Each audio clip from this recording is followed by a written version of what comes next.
오늘은 가장 위대한 말씀이라는 제목으로 함께 은혜를 나눠보려고 합니다.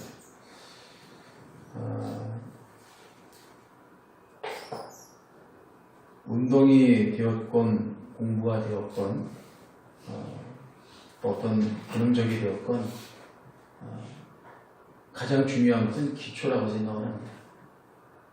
기초가 튼튼하지 않으면 아무리 높은 곳으로 향해서 달려가려고 하더라도 결국은 멈출 수밖에 없고요.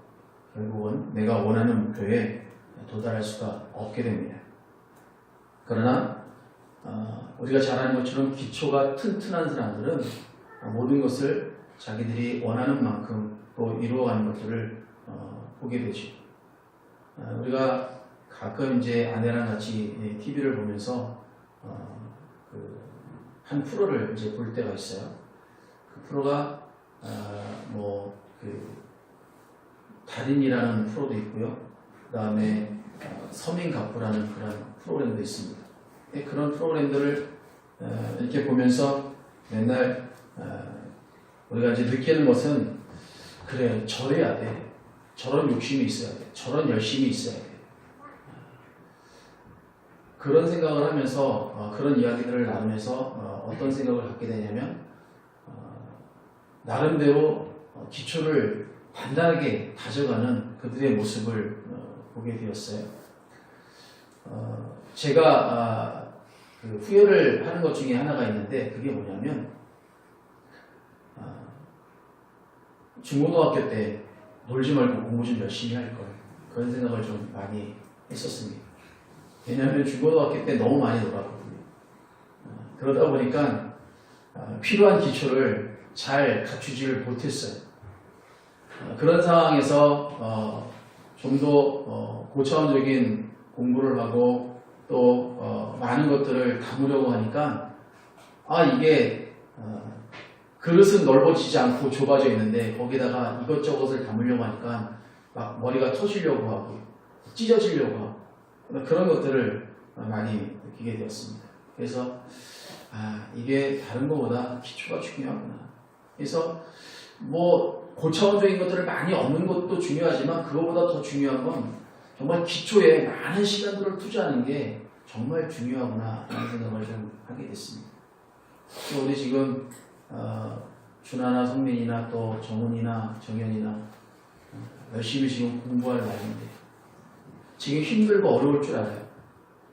놀고 싶기도 하고 싶은 것도 또 많이 있고 가보고 싶고 또 만나고 싶고 먹고 싶은 것들도 많이 있을 줄 압니다. 그러나 여러분들이 원하는 것들을 얻기 위해서 좀 더 여러분들이 지금 있는 그 기초의 시간들을 꾸준하게 잘 만들어가면 반드시 여러분들이 원하는 것들을 원하는 시간대에 얻을 수 있으리라 믿습니다. 저는 제가 그걸 경험했기 때문에 여러분들한테 말씀을 드리는 거고 아마 저만 그렇지는 않을 거예요. 여기 계신 분들 중에 많은 분들이 그래 맞아 나도 중고등학교 때 또는 초등학교 때 좀 더 기초를 튼튼히 할 걸 이라는 그런 생각을 아마 가지시는 분들이 계시리라 생각합니다. 그만큼 모든 것에 있어서 기초는 되게 중요합니다. 성경에는 충만이라는 단어를 통해서 하나님의 일하심과 그리고 임재하심에 대한 그런 모습들을 잘 표현해주고 있는 부분이 있습니다. 이 충만이라는 단어는 채운다는 의미가 있고요. 또 가득이라는 의미, 또 모든 내용, 그 다음에 이제 전체의 길이 만족, 풍성, 무장하다, 완성하다, 거룩하게 하다, 또는 성취하다, 끝나다, 그런 여러 가지의 의미들이 이제 담겨져 있는 이 충만이라는 단어입니다. 저는 이제 이 말씀을 준비하면서 그런 생각을 좀 해봤어요. 과연 우리들의 그 믿음 생활이 무엇일까? 그런 생각을 좀 하게 되는데 그 생각을 하면서 이제 곰곰이 생각해 보니까 이런 물론 나름대로 그 질문에 각자 가지고 있는 생각들이 또 답이 다 다르다고 생각합니다만 저는 이런 결론에 이르렀습니다. 세상의 것으로 충만했던 우리의 마음과 생각을 그리고 그 삶을 비움으로 말미암아서 하나님의 것으로 채워가는 것, 그렇게 결론을 내렸습니다. 그것이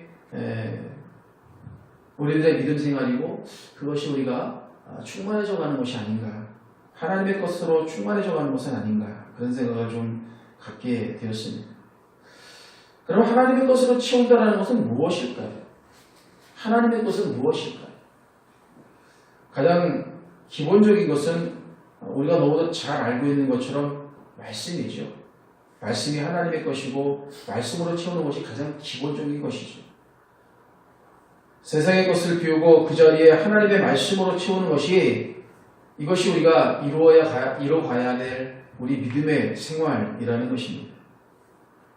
그런데 사실 이 기초가 튼튼하지 못하면 우리가 10년, 20년, 30년, 50년을 신앙생활을 하더라도 내내 똑같은 자리에 있을 수밖에 없다는 것입니다. 사실 이게 되게 중요한 기초지요. 하나님의 말씀으로 채워간다는 것. 세상의 것들을 비우고 그 자리에 하나님의 것들로 채워나간다는 것들이 가장 기본적인 우리 믿음 생활의 시작일 것입니다. 여러분 잘 아는 것처럼 무엇인가 한 똑같은 그릇에, 이 컵에다가 무엇인가 새로운 걸 담으려면 이 컵 안에 들어있는 물을 비우든지 어쨌든 어떤 이 컵 안에 들어있는 것들을 비우지 않으면 다른 것들을 채울 수가 없지. 비우는 만큼 다른 것들을 채울 수가 있는 것입니다. 그런데 우리는 욕심이 너무 과하다 보니까 세상의 것들을 그대로 다 가지고 있으면서 하나님의 것들을 채우려다 보니까 문제가 생기기 시작하는 거예요. 지난주에 사람이 지혜되는 목적이 무엇이라고 말씀을 드렸습니까? 바로 하나님을 영원롭게 하고 영원토록 그를 즐거워하는 것이라고 그렇게 말씀을 드렸습니다. 다른 말로 하면 이것이 하나님으로 충만한 신앙생활이라고 그렇게 말할 수도 있을 것 같습니다. 소유된 문답의 두 번째 질문은 또 이런 게 있어요. 우리가 어떻게 하나님을 영원롭게 하며 그를 즐거워할 것인가를 지시하시기 위해 주신 법칙이 무엇입니까? 라는 질문이 있습니다. 답은 앞에서도 말씀을 드린 것처럼 하나님의 말씀, 즉 성경입니다. 신구약 성경에 간직된 하나님의 말씀은 우리가 어떻게 하나님을 영원롭게 하고 또 그를 즐거워하실 것인가를 우리에게 지시해주는 유일한 법칙입니다. 하나님을 즐겁게 하고 하나님으로 인하여 하나님을 영원롭게 하는 그 법칙을 세상은 우리에게 주지 못했어요. 오직 하나님의 말씀만 유일한 법칙으로 우리에게 주어졌다는 것입니다. 어떤 사람들은 불경이나 그 사서 오경 같은 것들이 성경보다 더 깊이가 있다라고 그렇게 이야기하시는 분들이 있습니다. 근데 놀랍게도 이런 말을 누가 하냐면 동양 철학을 공부한 사람들, 그러니까 불교나 유교의 대가들이 하는 얘기가 아니라 목사들이 그런 얘기들을 할 때가 있어요. 참 답답해요. 그래서 공자나 맹자나 이런 것들을 가지고 성경을 풀이해 나가는 그런 목사들도 제가 아는 목사들 가운데는 있더라고요. 참 한편으로 좀 답답하기도 하고 그렇다고 뭐라고 얘기도 못 해주겠고.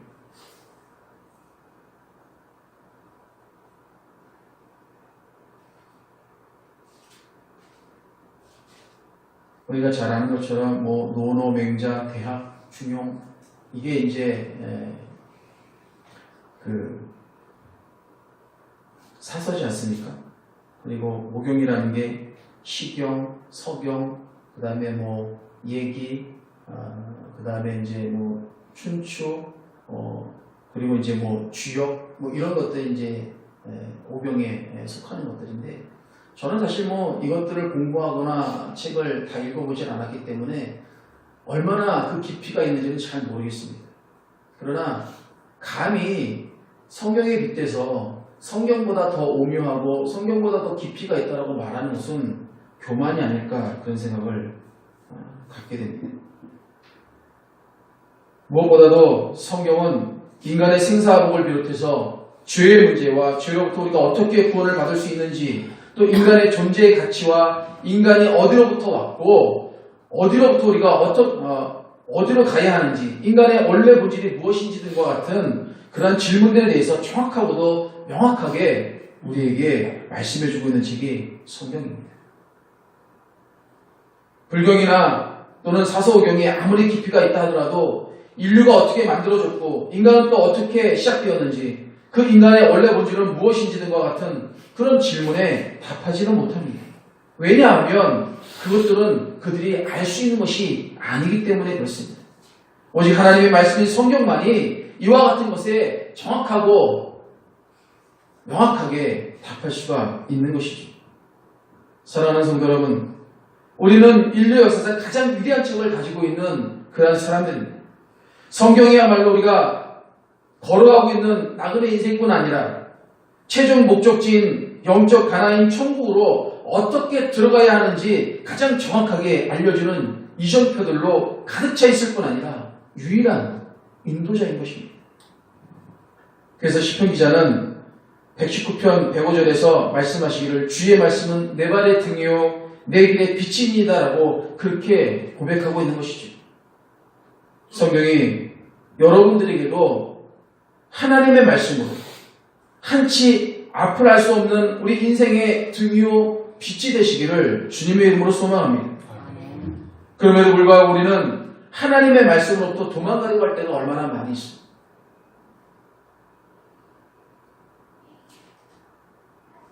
하나님은 그것만 좀 보류를 좀 해주시면 안 되겠습니까? 하나님,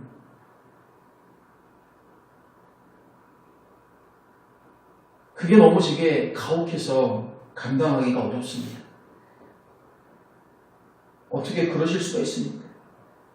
그리고는 하나님으로부터 멀리 도망갈 수 있을 거라고 착각하며 숨어버리는 그러한 우리들의 인생도 있습니다. 한 예로 요나서 1장 1절로 3절에 보시면 오늘을 살아가는 우리와는 상황은 좀 다르지만 우리와 같은 마음을 가졌던 그러한 사람들의 이야기가 기록되어 있습니다. 여호와의 말씀이 아미떼의 아들 요나에게 임하니라. 이르시되 너는 일어나 저 큰 성읍 니느웨로 가서 그것을 향하여 외치라. 그 악덕이 내 앞에 상달되었음이니라 하시니라. 그러나 요나가 여호와의 얼굴을 피하려고 일어나 다시스로 도망하려 하여 욥바로 내려갔더니 마침 다시스로 가는 배를 만난지라. 여호와의 얼굴을 피하여 그들과 함께 다시스로 가려고 뱃삭을 주고 배에 올랐더라 라고 그렇게 말합니다. 근데 그 이후에 쭉 읽어보게 되면 요나가 그냥 배에 그냥 올라탄 정도가 아니라 배의 그 가장 밑바닥에 숨어 있었어요. 그러면 하나님의 얼굴로부터 피할 수 있을 거라고 생각했어요. 하나님이 나를 못 찾으실 거라고 그렇게 생각했어요. 어처구니 없는 숨바꼭질을 요나는 하나님과 하게 되었던 것입니다. 또 하나님을 믿고 취해고판 그 이스라엘 민족들은 하나님께서 주시기로 약속하신 가나안 땅을 정탐하고 보고하는 과정에서 하나님의 약속에 말씀을 의지하지 못하고 눈에 보이는 것에 그만 집착하고 겁을 먹어서 보고를 잘못하게 되죠. 여호수아와 갈렙 외에 나머지 8명은 우리는 들어갈 수 없습니다. 거기에는 안악자손이 있습니다. 거기에는 네피림들이 있어요. 거기에는 우리보다 엄청나게 큰 그런 거인들이 있어서 우리는 그들에 비하면 정말 메뚜기 같아요. 우리는 도저히 거기에 들어갈 수 없는 존재입니다. 그렇게 보고를 하는 것을 하나님이 들으셨어요. 하나님이 화가 나셔서 어떻게 합니까? 그 사건으로 인하여서 가나안 문턱까지 갔던 그 이스라엘을 다시 백업을 하게 되잖아요.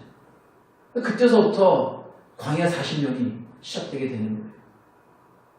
바로 눈앞에서 그냥 하나님의 말씀에 의지해서 그 기초된 하나님의 말씀에 의지해서 앞으로 전진하면 그 가나안을 일주일이나 열흘 안에 들어가서 자기 땅으로 만들 수 있었음에도 불구하고 그 바로 앞에서 눈에 보이는 것에 집착해서 아니요, 우리는 들어갈 수 없어요. 우리는 저들과 싸울 수 없습니다. 그 마음의 두려움 때문에 결국은 광야로 다시 내몰아져서 40년 동안 고통을 받게 되지 않습니까? 그러나 하나님께서는 신명기 8장 4절에 보게 되면 이 40년 동안에 내 의복이 헤어지지 아니하였고 내 발이 부르트지 아니하였느니라 라고 그렇게 말씀하셨어요. 사랑하는 성도 여러분, 다른 예들도 많이 들 수 있지만 이 두 가지의 사건, 요나의 사건과 하나님의 약속의 말씀을 의지하지 못하고 가나안 입성 앞에서 다시 광야로 들어가야만 했던 어리석은 이스라엘의 이 사건 속에서 우리는 인간의 어리석은 행위 속에서도 함께 하시며 기다리시고 참으시고 돌보시고 인도하시고 먹이시고 또 마시게 하시고 입히시는, 때로는 또 엄하게 틱틱질 하시기도 하지만 싸매시고 위로하시고 그 크신 두 팔로 그 넓은 가슴에 우리를 품으시고 또 얼르시고 달래며 다시 회복시키시는, 즉 목자가 양을 돌보듯이 부모가 어린아이를 돌보듯이 그렇게 지극한 사랑과 정성으로 베푸시는 하나님을 만나게 됩니다. 이것이 우리에게 주어진 성경입니다. 그래서 오늘 본문은 말씀하십니다. 그리스도의 사랑이 우리를 강건하시는도다 라고 말입니다. 그러니 성경이야말로 가장 위대한 책인 것이죠. 성경은 원수를 사랑하라고 말씀합니다. 하나님은 원수를 사랑하라고 말씀했어요. 여러분 그런 거 생각해 보셨습니까? 원수가 누군지? 하나님에게 원수가 누굴까? 우리는 매번 듣는 얘기가 그거죠. 하나님의 원수, 적그리스도라고 이야기를 합니다. 사단이라고 이야기를 합니다. 예, 맞습니다. 틀리지 않습니다. 그런데 죄로 가득했던 인간이라는 생각을 해본 적은 없으십니까?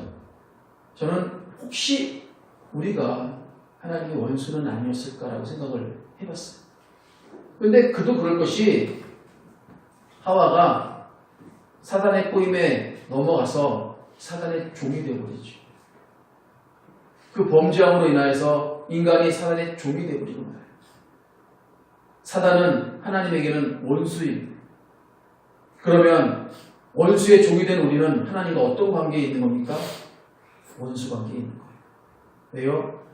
하나님께서 그렇게 지극정성으로 사랑으로 에덴 동산을 만드시고 그곳에 인간을 만드셔서 두시고 그것들을 다스리라는 그러한 엄청난 명령을 우리에게 허락하셨음에도 불구하고 우리는 그 사단의 꾀에 빠져서 결국 하나님을 배반하고 하나님의 말씀을 잃어버리는 엄청난 죄를 범하게 되었다는 것이죠.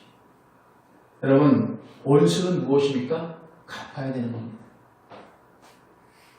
그런데 성경 어디를 찾아봐도 하나님이 원수를 악으로 갚으신 적이 없으셨어요. 성경을 쭉 읽다 보면 이 원수된 우리를 하나님은 사랑으로 갚아가시는 것들을 보게 됩니다. 그게 우리가 가지고 있는 성경책, 우리에게 주신 하나님의 말씀이란 말이에요.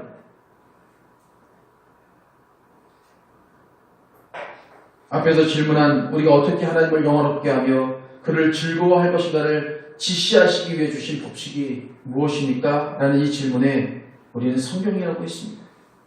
성경은 구약과 신약으로 되어 있는데 그럼 이 성경이 무엇을 담고 있느냐라는 그런 질문도 되는 것이죠. 결론은 죄로 인해 에덴에서 쫓겨난 인간을 얼로도 보시고 채찍도 주시지만 그럼에도 불구하고 끊임없이 범죄 가운데 빠져 허우적대는 우리 인생들을 구원하시기 위해서 오늘도 우리 가운데 공의로 일하시는 하나님의 여정이라고 말씀드릴 수 있을 것 같습니다. 앞에서 말씀드린 것들이 이러한 하나님의 여정 가운데 한 부분이실 것입니다. 그래서 저는 출애굽 사건을 바라보면 이스라엘 백성들이 40년 동안 광야 생활하는 그 여정을 보게 되면 하나님이 어떻게 우리를 사랑하시고 인도하시는지, 어떻게 우리에게 원수를 사랑하시는지, 어떻게 그 원수 갚음을 우리에게 보여주시는지를 찾을 수가 있었습니다. 그리고 그 여정의 클라이맥스는 독생자를 보내시고 그를 저주를 상징하는 나무 십자가에 달아 죽이시고 또한 죽음을 이기게 하시고 부활의 영광으로 최후의 승리를 징차게 하시는 것입니다. 하지만 우리 하나님은 여기서 끝나지 않죠. 성령을 보내셔서 오늘도 부활자를 찾아 분주히 일하시고 계시는 것들을 보게 됩니다. 이러한 우리 하나님의 놀라우신 은혜가 있었기에 그 증거로 저와 여러분들이 오늘 이 자리에 하나님의 자녀로 앉아 있을 수 있게 된 것을 믿으시기 바랍니다. 이제는 성경이 담고 있는 이 구원의 언약인 하나님의 말씀으로 인해서 우리 모두는 사생아도 아닙니다. 영적인 노숙자도 아닙니다. 사단의 종도 아닌 것입니다. 하나님의 나라를 상속받을 상속자로 이 땅에서 살아가고 있다는 사실을 우리는 잊어버려서는 안 되는 것이죠. 간혹 사극을 보게 되면 이제 국에 들어오기 위해서 선발된 이들을 이제 보게 되죠. 근데 그들이 궁에서 바로 생활을 하는 것이 아니지 않습니까? 어느 곳에 모여서 그곳에서 궁에서 살아갈 수 있는 법도를, 기초적인 법도를 이제 배우게 됩니다. 그래서 그것이 몸에 잘 익게 되면 그때서부터 이제 궁의 생활을 하기 시작합니다. 우리가 성경을 배우고 익히는 것은 바로 궁 밖에서 살던 사람이 궁에서 살아가기 위해 궁의 법도를 배운 것과 같습니다. 우리가 하나님을 알지 못했을 때에는 우리의 마음대로 살았어요. 성경에는 뭐라고 이야기합니까? 자기의 소변대로 행하였더라라고 그렇게까지 또 이야기하고 있습니다. 우리는 죄인이었습니다. 자기의 소변대로 행하며 살았던 그러한 사람이었어요.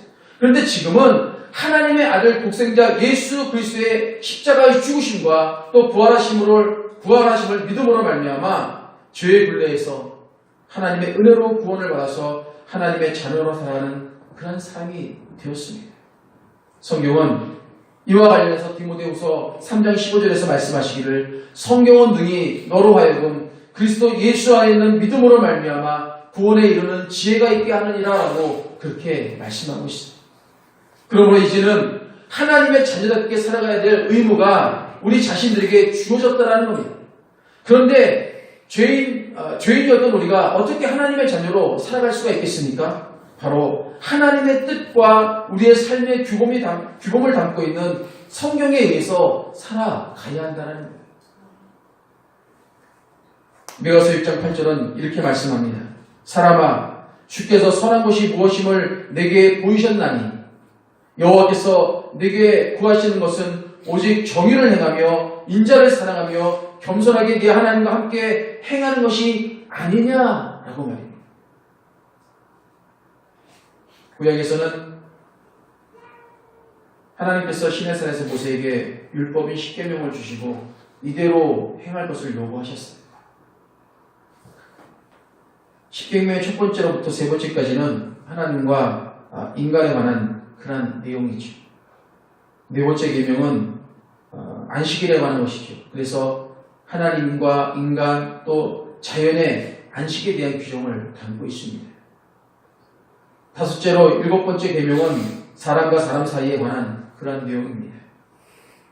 또 여덟째로 마지막까지 보게 되면 인간과 자연 사이에 관한 그런 내용으로 담겨 있는 것이 바로 십계명입니다. 후에 이제 이 십계명이 확장이 되게 되는데 대략 한 613가지 정도로 이렇게 확장이 되게 되죠.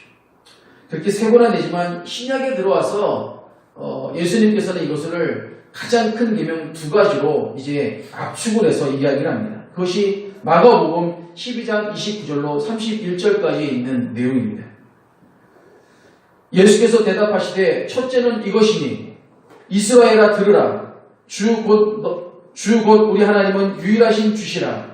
내 마음을 다하고 목숨을 다하고 뜻을 다하고 힘을 다하여 주 너의 하나님을 사랑하라 하신 것이요. 이게 첫 번째 계명입니다. 두 번째는 이것이니 내 이웃을 내 자신과 같이 사랑하라 하신 것이라. 이보다 더 큰 계명이 없느니라 분명하게 말씀하셨거든요. 우리가 이 두 가지만 잘하면 성경의 기초적인 것들을 다 하는 것입니다. 뿐만 아니라 우리 예수님께서는 이와 상응하는 규범을 우리에게 하나 더 주셨습니다. 우리가 잘 알고 있는 황금률이라는 그런 말씀이죠. 마태복음 7장 12절에 있는 말씀입니다. 그러므로 무엇이든지 남에게 대접을 받고자 하는 대로 너희도 남을 대접하라. 이것이 율법이요 선지자니라 라고 말합니다. 여러분, 우리는 받고 싶은 것들이 있죠. 받고 싶은 만한 양이 있어요. 물질이 됐건 먹는 것이 됐건 뭐가 됐건 간에 이 땅에서 살아가는 모든 사람들은 자기가 얻고 싶은 만큼의 그 그릇이 있습니다. 그런데 받고 싶을 만한 그릇은 있다 하실만한데 남에게 주고 싶은 만한 그릇은 요만할 때가 많이 있잖아요. 이게 기본이잖아요. 근데 성경은 뭐라고 말씀하십니까? 우리 예수님은 그러지 말라는 거예요. 너희들이 받고 싶은 만큼 남도 받고 싶다는 거예요. 그러니까 네가 이만큼 받고 싶으면 너도 남한테 이만큼 주라는 거예요.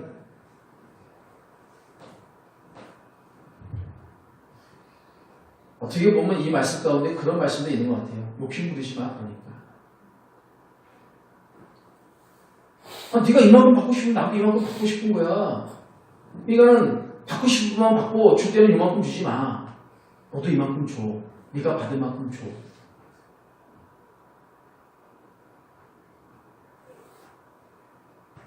그래 우리 예수님이 뭐라고 말씀하십니까? 너희가 거저받았으니 거저주라라고 그렇게 말씀하시잖아요. 그런데 거저받은 것을 우리가 거저준 적이 있습니까?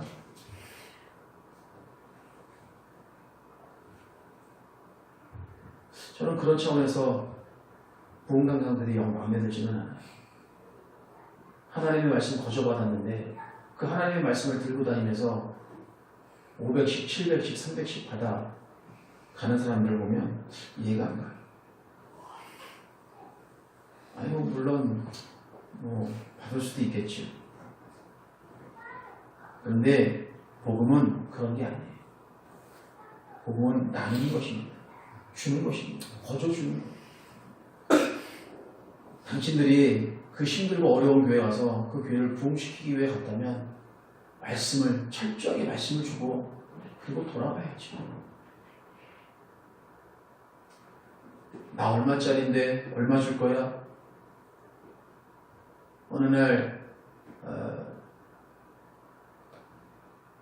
어느 교단 목사님이 제가 부교육자로 있었던 그 교회에 오셨습니다. 오셔가지고 말씀을 잘 전하고 마지막 날 항상 그런 것들 하시잖아요. 어떤 것들. 근데 그날도 막 쓰러뜨리는 은사를 막 보여준다고 막 그러는 거예요. 나오라고 하는데 안 나갈 수가 있어야지. 그때 전도사 나갔어요. 나갔더니만은 저를 향해서 이렇게 이마에다가 딱 빌면서 막 뭐라고 그러더라고요. 제 속으로 뭐라고 생각할게요? 넘어가줘야 되나 말아야 되나? 넘어가줘야 되나 말아야 되나? 그 고민을 했어요.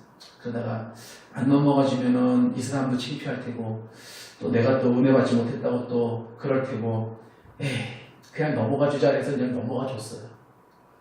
그런 일들. 그래서 제가 그분을 픽업을 했었는데 그분이 이제 엘리베이터를 타고 내려가시면서 당신 친구분이랑 어떤 얘기를 했냐면 이런 얘기를 하시더라고요. 전화를 하면서 교회 몇 개 세웠어? 얼마? 7억 했어? 그밖에 못했어? 이런 것들. 그게 뭐냐면 작정음이라는 거죠. 그날도 그 양반도 와가지고 당신 얼마에 당신 얼마에 당신 얼마에 작정음 시키더라고요. 부흥회 끝나고 어떤 일이 일어나는지 아십니까? 몇몇 사람들이 다 나가버렸어요. 시험 받아가지고. 그러니까 하나님의 말씀을 가지고 왜 이러고 돌아다니느냐. 당신이 돈 주고 그 하나님의 말씀을 샀나요? 만약에 그렇다면 그 사람들은 그 하나님의 말씀을 가지고 자기의 이익의 수단으로 쓰는 것입니다. 그래서 저는 부흥 강사들을 썩 좋아하지도 않고요. 그래서 부흥회도 안 합니다. 하면 제가 하든지 아니면 우리 같이 모임을 갖는 목사님들과 의논을 해서 그렇게 하든지 하겠지만 여러분 우리에게 주어진 이 하나님의 말씀은 우리를 살리는 말씀이지 우리를 죽이는 말씀이 아니에요. 부흥회를 하고 예배를 드리고 성도가 시험받아서 교회를 안 나오고 하나님을 잃어버리는 일을 한다고 그런다면 그런 곳에 하나님의 말씀이 쓰인다면 그것은 잘못 쓰이는 것입니다.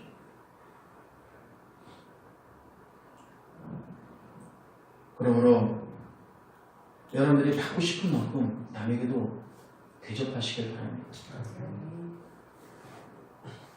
제발 오늘 아멘 하신 대로 사십시오. 근데 그 기초가 쉽지가 않아요. 어려워요.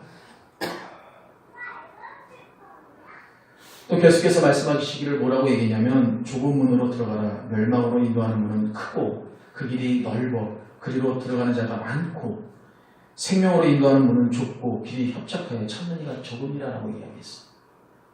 당연히 넓은 문으로 들어가면 좋지요. 넓은 문으로 들어가면 어떤 일이 벌어집니까? 환호가 들려요. 환호.